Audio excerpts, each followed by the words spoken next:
Wao washikaji zangu wa Madi Used TZ, leo bahati mbaya nimesahau gloves za kuvaa mkononi. Sasa leo ukifika katika mazingira kama haya na hakuna maduka na ni polini, tunafanyaje?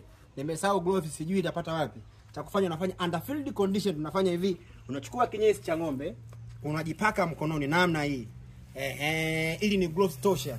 Yaani hii ni kinga dhidi ya magonjwa unapoingiza kwa ng'ombe ndani. Nimefika zangu polini under field condition. Sasa wanaouza magari, gari imekuishia mafuta polini, unafanyaje?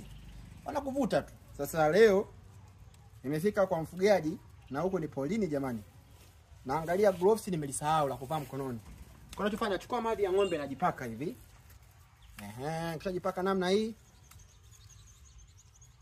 Hizi ndo kazi. Bingwa ni mmoja tu, Dima Used TZ, mtoto mdogo mwenye ng'ombe nyingi mjini.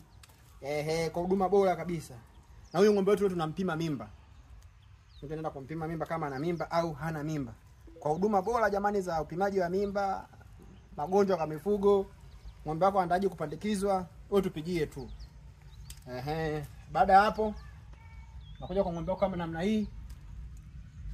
Unaingiza kama hivyo. Waonyesha ninavyoingiza. Utasema jamaa alipaka tu na hakuingiza kitu chochote. Namna hii. Vizuri kabisa. Kwa maana wale madokta wanaokula mifugo, wanaokula wagonjwa wao ndio sisi jamani.